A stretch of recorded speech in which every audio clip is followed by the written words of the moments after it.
Today we're going to discuss the second configuration of BJTs, the common emitter. This is the most commonly used configuration among the three BJT configurations. Normally it is used as an amplifier and as an electronic switch. The input side is composed of the base emitter junction, and the output side is composed of the collector and emitter junctions. As you can see, common ang emitter terminal sa input side at sa output side.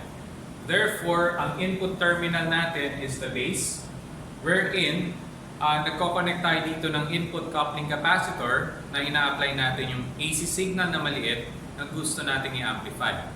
Or if it is used as an electronic switch, ina-apply natin sa base terminal ang ating signal or ang ating trigger na tinatawag. Sa output side naman or ang output terminal natin, yung collector, dyan natin kinoconnect yung ating output coupling capacitor, and dyan natin kinukuha yung ating output signal. So we're expecting na kapag nagpasok tayo ng maliit na signal dito sa ating common emitter, we're expecting na yung output nito is mas malaki, but it is 180 degrees out of phase. So as we go on with our lecture on common emitters, malalaman natin kung bakit 180 degrees ang phase difference ng input dun sa ating output. Ang input current natin for the common emitter is I sub B. The input voltage is V sub BE or the base to emitter voltage. The output current is I sub C. And the output voltage is V sub CE or the collector to emitter voltage. The first biasing configuration ng common emitter na i-discuss natin is what we call the fixed bias configuration. So we'll be focusing on the fixed bias for this video lecture.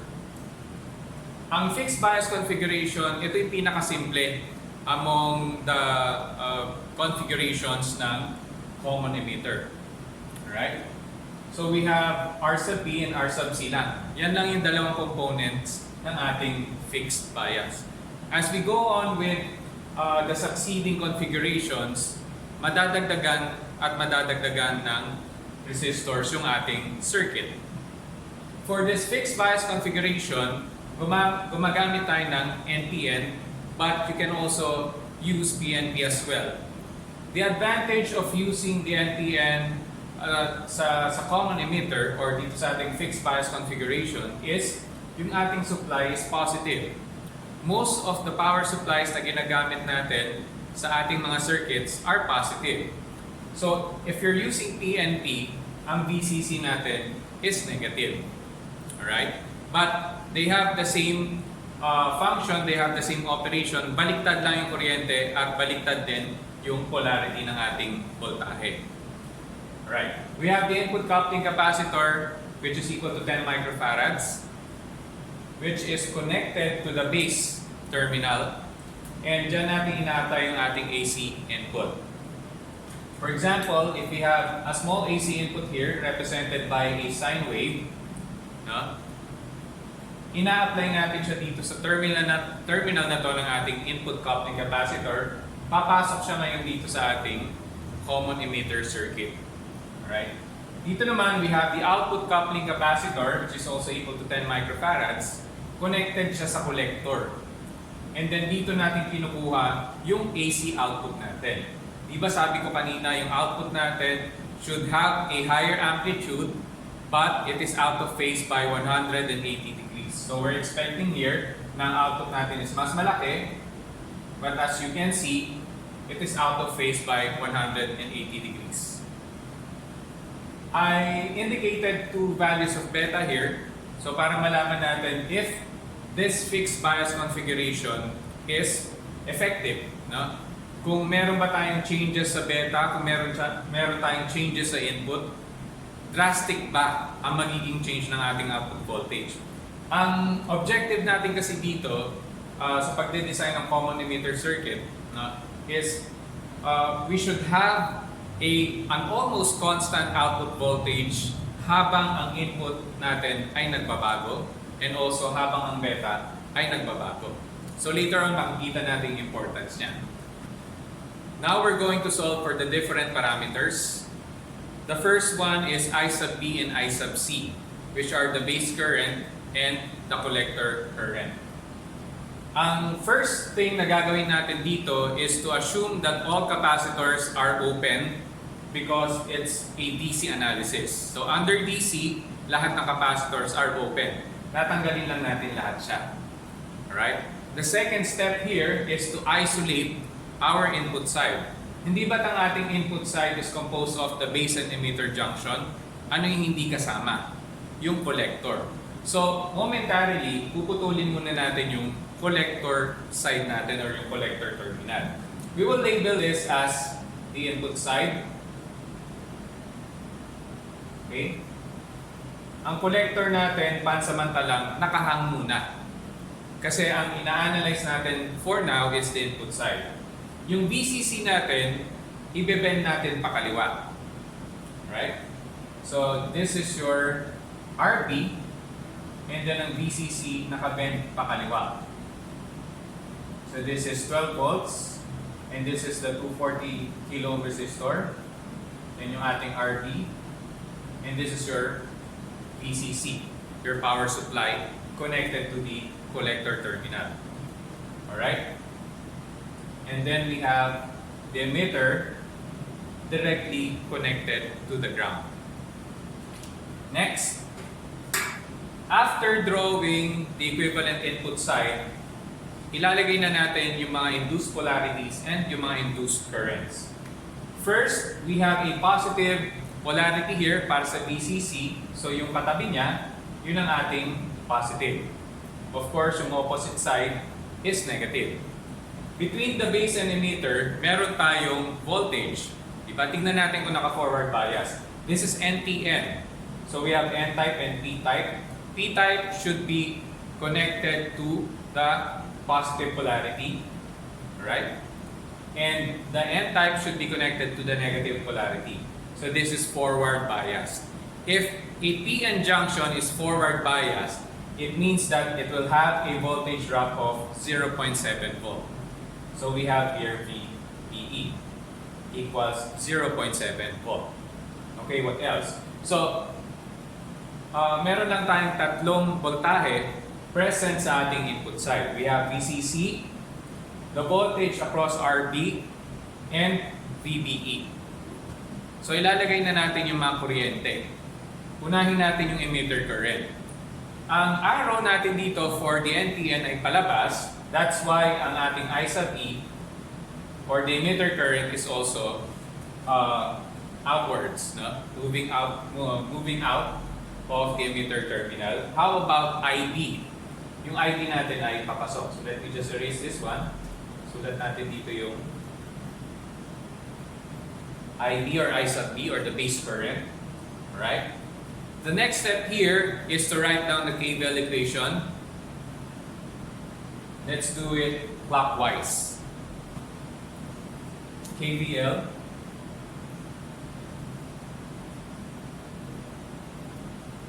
Papasok tayo doon sa negative side ng ating VCC. That's why we're going to write minus 12 volts. Papasok tayo doon sa positive ng voltage across R sub B. Therefore, we have plus IB times RB. And RB is given naman. So we can write it down. So we have 240 kilo ohms. So IB times RB. That's the voltage across RB or R sub B. And then papasok tayo dito sa positive side. We have plus VBE. Since naka-forward bias yung ating PN junction, we will have a voltage drop of 0.7 volt. Okay. Let us now rewrite the equation such that lahat ng mga variables or unknowns ay nasa left side, lahat ng mga constant values ay nasa right side. So we have 12 volts minus 0.7 volt. We have I sub B equals 11.3 volts divided by 240 kilo ohms. We're dividing volts sa kilo ohms. Ang magiging unit natin ay naka milliamperes. So let me just calculate the value of that. So we have 11.3 divided by 240 kiloohms. So that is equal to 0.04708. So as you can see here, kinuha ko yung 5 decimal places, no? Para kapag ni-round off natin siya, ay magiging 2 decimal places, no? Kapag naka-microamperes na. No? So this is in milliamperes. But in microamperes, ilan siya? So we will move it 3 decimal places to the right. So we have 1, 2, and 3. This is also equal to 47.08 microamperes. Kasi it's customary to express the base current in terms of microamperes. Bakit? Dahil siya ay maliit. Now we're going to calculate the DC collector current. Naglagay ako ng dalawa. No? We have I sub C1 and we have I sub C2. Bakit? Meron tayong dalawang given na beta. Beta is actually temperature dependent. No? If the temperature increases, beta will also increase and vice versa. So titignan natin, is the circuit stable enough with the changes in temperature, therefore the changes in beta. So let us solve first for IC1. We have beta sub 1 is 50. Again, beta is unitless because it's a current gain. And then multiplied by I sub P. Ang gagamitin natin dito sa I sub P is itong naka-milliamperes dahil ang I sub C is expressed in terms of milliamperes. So we have 0.04708 milliamperes. So let's just calculate that. 50 times 0.04708. So we have 2.35 milliamperes. So ni-round off ko sa 2 decimal places. So kapag ang beta daw natin ay 50, ang I sub C ay 2.35 milliamperes. Beta has a direct effect on the value of I sub C. Let us now solve for IC2. Ang nangyari sa beta is na doble. So ang nangyari dito is tumaas yung temperature, therefore affecting the beta, nag-increase yung beta natin. We have 100, so it doubled the value, times 0.04708 milliamperes. So we're expecting na matudoble yung value nito. No? So this is equal to 4.71 milliamperes. So when the beta doubled, I sub C also doubled.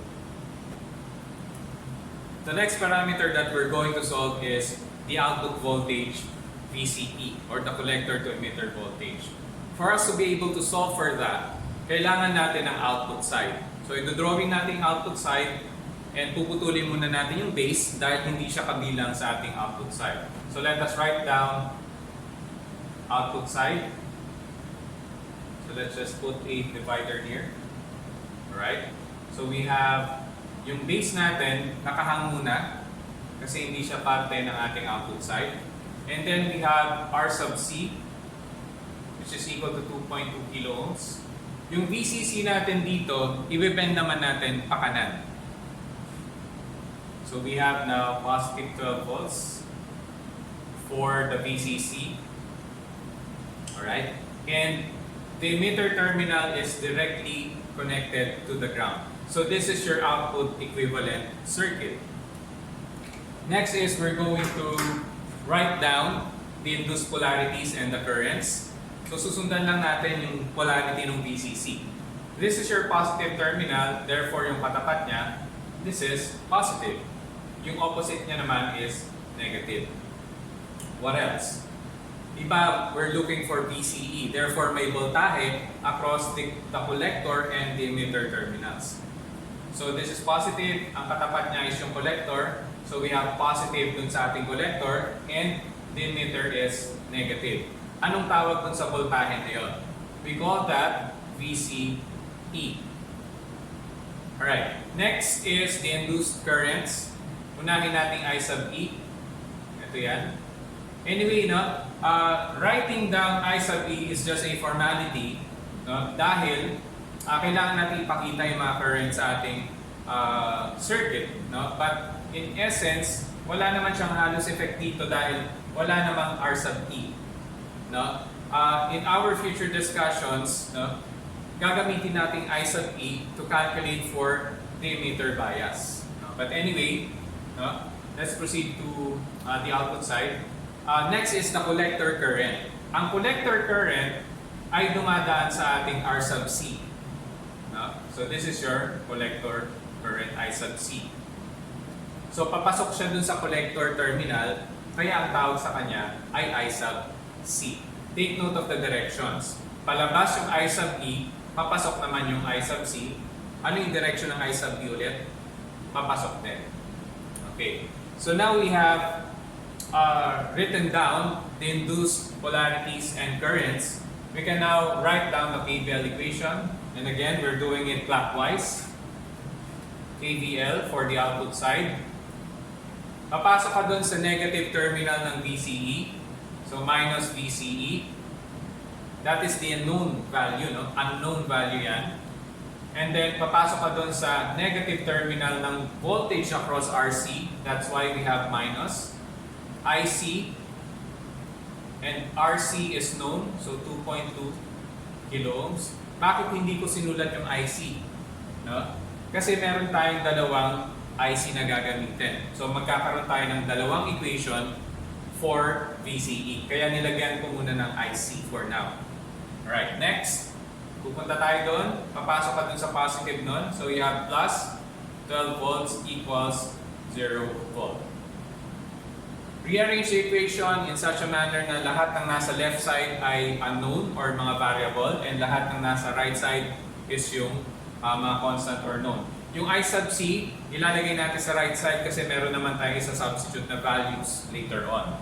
So we have VCE is equal to 12 volts minus I sub C times 2.2 kilo ohms. Right. Next is write down VCE 1. Bakit VCE 1? Kasi meron tayong IC1. Alright? So we have equals 12 volts minus, we're going to use IC1 muna to get VCE1. Ano ba yung IC1 na yon? Ano ba yung VCE1 na yon? Yun ay dahil sa beta sub 1 na 50. So we have 2.35 milliamperes times 2.2 kilo ohms. So let me just calculate that. So we have 12 volts minus 2.35 times 2.2. So ito pwede nating i-directang i-multiply kasi milliamperes times kilo ohms ay naka-volts na. So this is equal to 6.83 volts. Ito daw yung output voltage natin nung ang beta natin ay 50. Now, let us solve for VCE2. Nagbago yung beta. Bakit? It's possible na uminit yung device, nag-increase yung beta natin. So, what will be the effect on the output voltage VCE? Ang objective natin, like what I've said a while ago, is ang output voltage should not change drastically. So, substitute the values. We have 12 volts minus, now we're going to use 4.71 milliamperes kasi that's for the 100 no, na beta. So we have 4.71 milliamperes times 2.2 kilo ohms. So let me just calculate for that. Minus 4.71 times 2.2. So we have 1.64 volts. So let us interpret what we have solved. Now, yung ating transistor, ang beta niya is 50, but nung uminit siya, naging 100, nagdoble. Anong naging effect sa kuryente? I sub B is not affected at all by beta, but ano yung naapektuhan? Yung I sub C. Nung nadoble yung ating beta, yung I sub C natin ay nadoble rin. But what about for the output voltage? So we have 6.83 volts nung ang beta natin ay 50, right? But nung nadoble siya, yung beta equals 100, anong nangyari sa output voltage natin? Drastically, no? Bumaba siya. So I can say that this circuit is less effective, no, compared sa other circuit configurations ng common emitter. No, malalaman din natin yan pagdating natin sa mga future discussions natin. Ang objective kasi natin dito, hindi lumayo sa 6.83 ng ganong kalayo.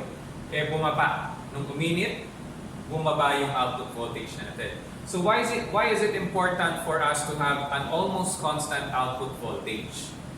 Because this dictates your MOVS or MOVs. I'd like to call it MOVs. Ano ba yung MOVS na yun? It's called the maximum output voltage swing. So let me just illustrate that. For example, we have a VCE of 6.83 volts. So ito yung 6.83 natin. Alright? So 6.83 dito. Kasi ang MOVs ay approximately equal to twice the value of VCE. So we have approximately 6.83 dito. This is 6.83 na nandito. No? So for example, we have an amplified output. Yan. Let's say, ito yung naging output natin. Uminit yung device natin. The beta will increase, V sub CE will decrease. So, what will happen here is, instead na meron tayong ganito, mababa siya ng ganito. Anong nangyari sa output signal natin? Ito na yung kanyang limit. Kanina ito, di ba? Ngayon, naging ganito na yung limit niya. So, what will happen to the output? It will be clipped. Mapuputol yung ating signal. It will now be distorted. Okay? So, magiging ganyan na siya. Mapuputol na yung signal natin. Or we will have signal clipping. That's why it's very important for us to have an almost constant output voltage habang nagbabago ang temperature. Therefore, habang nagbabago ang beta. Next is we're going to solve for the base voltage V sub P. Right. If we have a single subscript sa ating voltage, it means that it is being measured with respect to ground. For example, meron akong tester dito. This is the positive test lead and this is the negative test lead. So how do I measure V sub P or the base voltage? So remember, this is a DC parameter. So ang aking positive test lead ay ilalagay ko sa base at yung aking negative test lead ay ilalagay ko dito sa ground. But as you can see here, yung ground is directly connected to the emitter. So essentially, what I'm measuring here is V sub B and also V sub BE. Alright? So let us just write down the equation. So V sub BE is equal to V sub B minus V sub E. So kokopyahin lang natin yung subscript. No? The first one is P, the second one is E. Ang hinahanap natin dito is si V sub P or the base voltage. So we have V sub BE plus VE. What is the value of V sub BE? It's approximately equal to 0.7 volt dahil siya ay naka-forward bias. How about the value of V sub E? Automatic. Emitter is directly connected to the ground. What is ground potential? 0 volt. Therefore, the emitter voltage or V sub E is equal to 0. That is why VB is equal to 0.7 volt. Right? But it's not affected by the change in beta. Next is, let us solve for V sub C or the collector voltage. Ang collector voltage natin, pwede natin gamitin yung technique na ginamit natin last time sa ating previous discussion or previous video lecture. Ang collector voltage is part of the output side. So, pwede natin i-draw ulit yung output side. Right? So, nakahang muna si base. But anyway, pwede naman nating i-trace, no? From collector to ground naman. So, this is your output side. Pwede natin ilagay dito. Yan. So, this is your 2.2 kilo ohm resistor and this is your VCC of 12 volts. Right. Induced polarities and currents again. So we have plus, minus, and then this is your collector. Alright? Ang i-measure natin dito is V sub C or the collector voltage. So if I have a multimeter again and sinet ko sa DC yung DC volts, yung setting, no? So nandito yung positive ng aking positive test lead and nandito yung aking negative test lead. So what I'm measuring here is V sub C or the collector voltage. Ano yung kuryenteng dumadaan kay R sub C ulit? Since connected siya doon sa ating collector, ang kuryenteng dumadaan sa kanya ay I sub C or the collector current. Now we can trace from collector papunta sa ground. So just write down here V sub C. Alright, pupunta ka doon. We have minus IC times RC of 2.2 kilo ohms. Right? Papasok ka doon plus 12 volts. But as you can see here, no, ang emitter natin is directly connected to the ground. We can use this equation, but we can also use this one. VCE equals VC minus VE. Therefore, VC is equal to VCE plus VE. Meron tayong dalawang value ng VCE kanina. That's why we will have VC1 and VC2. Ang unang value ng VCE natin, when beta is equal to 50, that is equal to 6.83 volts. Anong value ng VE or emitter voltage? Direktang nakakonect siya sa ground, therefore, emitter potential is equal to 0. Alright? Therefore, VC is equal to VCE. Ang VC2 naman natin is 1.64 volts. So VC is also affected by the changes in beta. Why do we have to solve for V sub B and V sub C? For us to be able to determine if the base and collector terminals are reverse biased. Diba kailangan ang base collector ay reverse bias at ang base emitter ay naka-forward bias para maging amplifier ang ating BJT. Otherwise, if the base collector is forward bias, it means that saturated yung ating transistor, naging switch na siya. Okay? So, let us solve for VBC. VBC or V sub BC is equal to V sub B minus V sub C. Right. So, magkakaroon tayong dalawang value. Bakit? Dahil meron tayong dalawang value ng VC. So let's call this VBC1. VB is just a single value. So hindi natin siya lalagyan ng subscript na 1. Alright? Yung C lang ang lalagyan natin ng 1. The value of V sub B is equal to 0.7 volt minus ang VC1 is 6.83 volts. So we have negative 6.13 volts. Therefore, VBC is negative and BC is reverse bias. So tama yung biasing ng base collector dahil negative ang VBC. But take note, this is applicable to NPN.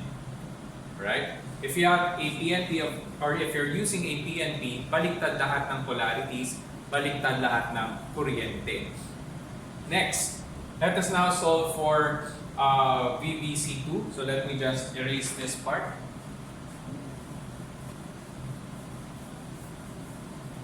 VBC2. So nagbago yung ating beta, nag-increase, nag-times 2 siya. So we have VB minus VC2. So we have 0.7 volt minus 1.64 volt. So this is equal to 0.94 volt negative. Therefore, ang ating base collector junction ay naka-reverse bias dahil meron tayong negative na VBC2.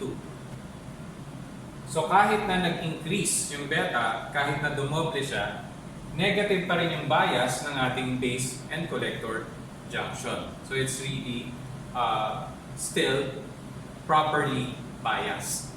But again, no, itong fixed bias is the least effective dun sa ating common emitter configurations dahil sobrang bumaba yung output voltage natin nung nagbago yung beta. And then, we proceed to the last part. Ang pinapakuha sa atin dito is the saturation level. So when we say saturation level, it means that the transistor is being turned on. So nagiging switch na siya.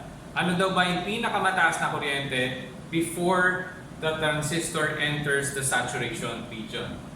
So for us to be able to solve for that, ito drawing natin yung output side natin. So again, yung base hindi kasama. Right? So this is the output side. Kagaya lang ng din-drawing natin kanina. 12 volts, RC is 2.2 kilo ohms. Okay? And then, ang next step natin dito is to draw what we call a virtual short. Ano ba yung virtual short na yon? A virtual short is hindi naman talaga nagkakaroon ng short circuit, no? But in effect, nagkakaroon ng short circuit. So, kaya siya tinawag na virtual short.